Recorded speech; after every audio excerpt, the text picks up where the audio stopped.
Hi. Hello everyone, and welcome to another day of Moon Day School. So this is the week that we're actually going to read another chapter of the Goddess Girls, Artemis the Loyal. We are actually going to be reading chapter 2. We hope you enjoy. Alright, so this is chapter 2, The Giant. Persephone's eyes widen. Giants! They're so huge, they've got to be, said Artemis. The only giant she ever seen outside of a picture in text scroll was the heroology teacher, Mr. Cyclops. So, does anybody know what a Cyclops is? What? It's like a sort of giant, but not really. And it only has one eye. That is, that's right.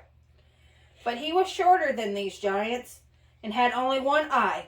One humongous eye in the middle of his forehead. These giants had usually two. Plus, they both had curly, bright red hair and grumpy expressions. Mr. Cyclops was bald. And he was usually only grumpy if you didn't turn in your homework. Yeah. So, yeah, most teachers are mad if you don't turn in your homework. Yeah. The other goddess girls seemed just as wary of them as Artemis was, and no wonder. Giants had a bad reputation.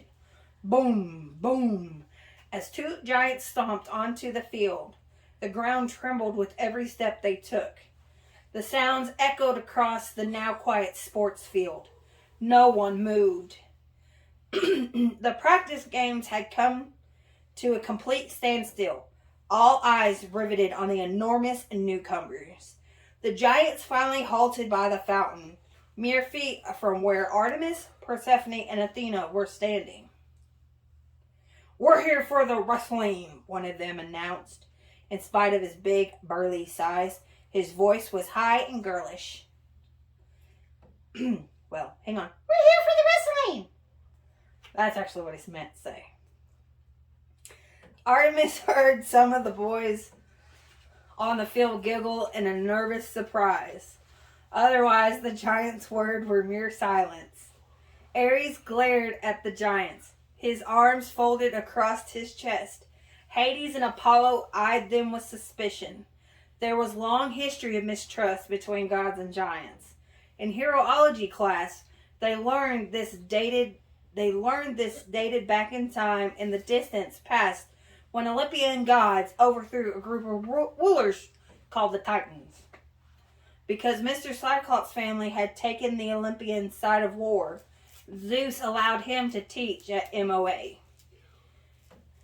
But the rest of the giants had fought on the Titan side, and through Zeus and the Olympian gods had won the war. They had never quite forgiven the giants, and vice versa. "How dare you show up here?" Artemis heard someone mutter. "We've come to officially enter the competition, just like everyone else," said the giant who had been silent till now.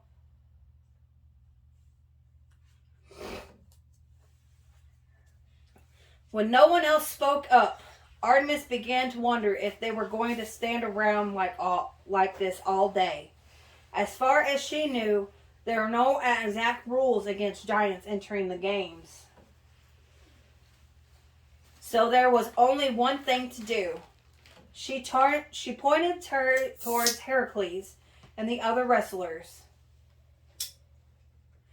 "Wrestling's over there," she told the giants. "Much obliged, miss," said the deep-voiced giant. Artemis grinned. "What's so funny?" he announced, as if he suspected her might be laughing at him. "Nothing," she told him. "It's just that no one my age has ever called me miss before." "Oh," he grinned back then, flashing white teeth. "It's proper etiquette where I come from. I'm Otis. And this is my brother,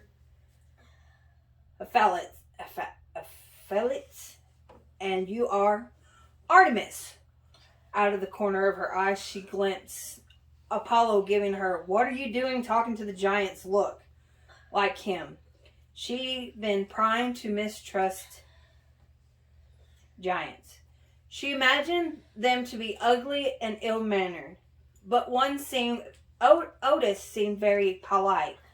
Both giants were actually pretty cute. Not that she cared, with puppy dog brown eyes, strong jaws, and lots of muscles. She looked so much alike they had to be twins. She realized, just like Apollo and her, only while these giants were identical, she and Apollo were not. The only traits they had in common were glossy black hair, dark eyes, and archery skills. Felix sent the goddess girls a snooty glare. "I thought these games were guys only," he said, one big hand scratching his rib. Then his high voice turned snarky. "Although god boys do play like girls now I think of that." He laughed at his own lame joke. "Will you get over here and leave stuff alone?" "Huh?" said Artemis, putting both hands on her hips and scrunching her face into a frown. The athletes on the field grumbled and began to move closer to the giants, as if they expected trouble, or were thinking of starting some. She felt someone beside her and saw that Aphrodite had come over. "Maybe somebody better get my dad," murmured Athena, sounding worried. Artemis glanced around, looking for Zeus or a teacher. Then she remembered that there were staff meetings that afternoon.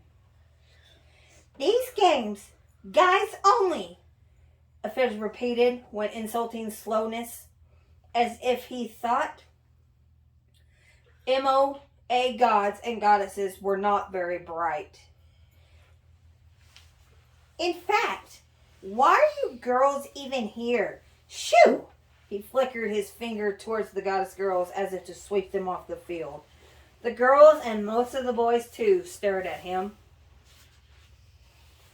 dumbfounded by his rudeness. Since Otis didn't contradict Iphilate, Artemis figured he must feel the same way. So much for good manners. "We're just here to watch," Persephone replied, trying to calm. "Yeah, it's the only thing we can do, since girls aren't allowed to compete in the games," Artemis couldn't help adding. "Way it should be," Aphides said hauntingly. Artemis saw Ares nudging Apollo and rolling his eyes. Was he annoyed at the giants for talking to her that way? Or did he think she was being annoying for implying that girls should be able to compete in the games? Well, these boys and giants were all annoyed, butt heads, if they thought she'd just going to stand here and take whatever they dished. Her fist tightened around the ball she had still held in her hand. Without thinking twice, she wound up and threw the ball with all her might. It zoomed towards the giants, right over Aphides' head, parting his hair and making him duck in surprise. And still the ball flew on out over the sports field. Long second later, it finally landed in an awesome full length of field away. Thinking that another game had begun, her three pushes chased after it. "Were you aiming at me?" shrieked Aphides, stepping towards her. Artemis just shrugged. Aphrodite, Persephone, and Athena slid closer as fearing trouble. At the same time, Ares, Hades, Apollo, and Acheron moving to flank the girls protectively. "No, wait," said Artemis, suddenly worried. Maybe she should have tried to smooth things over before a real fight broke out. Otis, the deep-voiced giant, took his brother's arms. "Don't be a twit, bro," he said. "She's just a girl. Girls can't even aim, much less send a ball that far on purpose. It was just a lucky throw." That did it. Artemis immediately lost interest in smoothing anything. She took a giant step towards the girly-voiced giant. "Yeah, you're lucky I didn't aim for your nose," she yelled. "For your information, that ball went right where I meant to.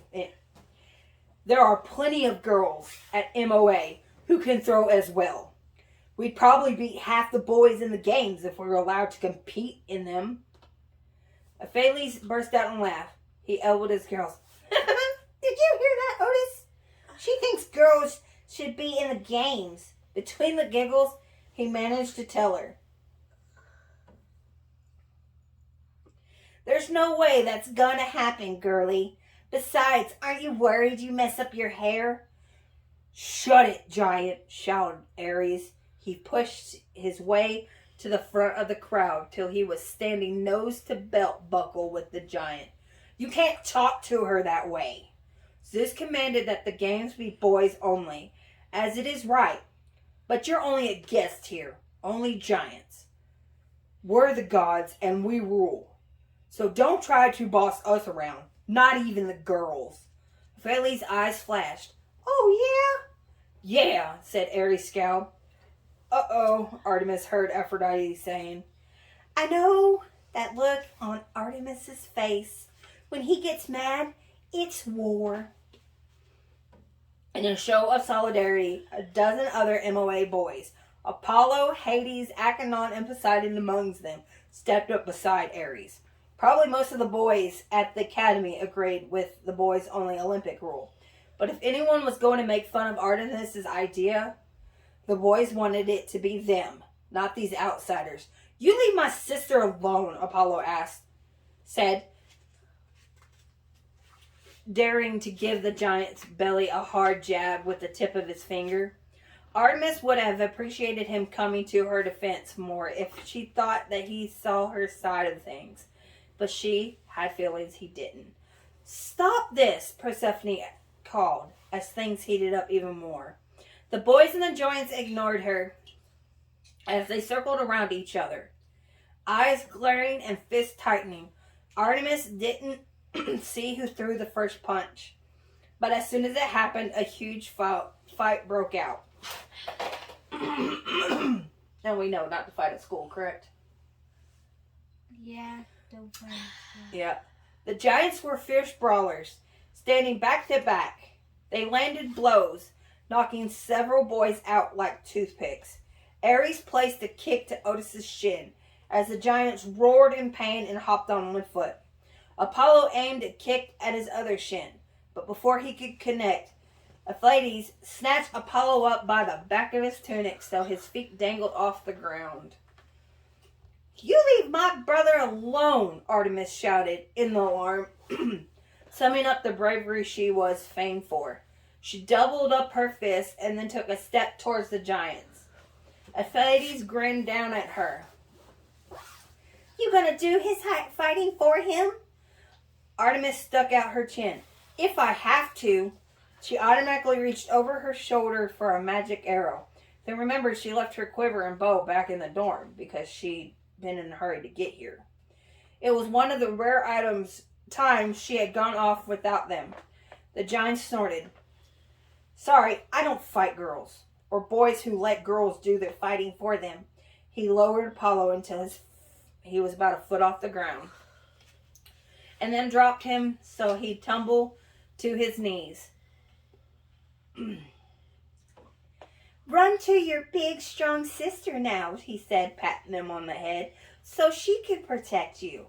He laughed again in Artemis' horror. So did some of the god boys. Then both giants started off towards the wrestling area. Apollo turned red as he leaped to his feet. Ramming both hands in his pockets of his tunic, he shot her a hard look. Then he stalked off the opposite direction of giants. Gazoiks! For the second time in less than an hour, it seemed she embarrassed him. "Help! Help! Can you protect me too, Artemis?" one of the god boys called. 2 red roses bloomed in her cheeks. "Who said that?" she demanded, comforting. "Acheron did," another voice yelled. Suddenly, Acheron charged out of the crowd and slammed into her. The impact pushed her back towards the edge of the fountains. Her arms spun in the air for a second as Achenon tried to grab her, but there was no saving her. Splash! She landed on her butt in the pool. Splash, splash, splash. Thinking it was a game, her dog jumped in too, flinging water everywhere as they romped. Her embarrassed quickly turned into rage. Artemis struggled to her feet. Her hair was dripping wet, and her chitin clung to her like a big wet ambrosia noodle. There was something flopping around on her head. One of the magical fish. Achenon stared at her in dismay for a split second before bursting into laughter. The other god boys joined in, laughing too. Artemis shook her head wildly until the fish disentangled itself from her hair. Iridescent scales flashing in the sunlight, it backflipped off her head to rejoin her friends. Still chuckling, Achenon reached over to the side of the fountain to help her out, but she pushed him away, glaring at him, and she said, "You have a weird sense of humor, human mortal." "Sorry, Artemis," he said, looking like he was trying hard not to smile. "It was kind of fishy. I meant funny if you think about it. Let me help." He reached for her. Okay, pretending to accept his help this time. She grabbed his hand with both of her own. Then she leaned backwards and tugged, trying to pull him into the pool too. Unfortunately, her wet hand slipped. Splash! Back into the fountain on her butt again. And a second later, a magical fish leaped onto her nose. She stared at it cross-eyed and through humiliated, Get off! I'm not part of your act." Using her nose as a diving board, the fish flipped back into the pool. This only made Achenon and everyone else laugh harder.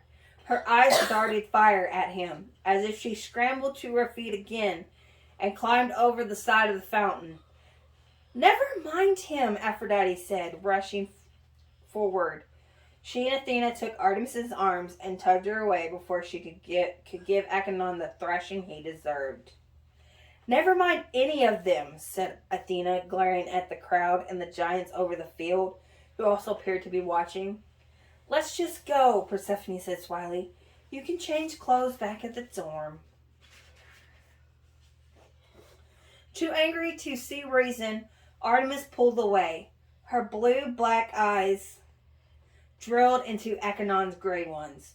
All her annoyance at her brothers, these boys and the giants, suddenly focused itself on him. Before she could stop herself, she chanted a magical spell and reached a hand towards him. "Whoever's my Hansdel's tag, turn that boy into a stag." A look of alarm flitted across Achenon's face, and he tried to dodge her touch. But Artemis lunged forward and tapped him on the arm. "Tag, you're a stag," she sing-songed. Instantly, Achenon dropped to all fours as his limbs became sleek fur. His hands and feet changed to hooves. The features of his face lengthened, and an enormous set of antlers sprouted from the top of his head.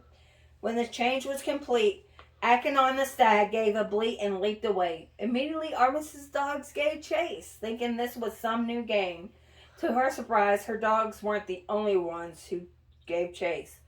"Fleddies, come back!" yelled Otis, the better mannered giant, but his brother ignored him. His big feet shook the ground as he dashed from sports fields and third off to the stag. "Gods almighty," thought Artemis, "what have I done?"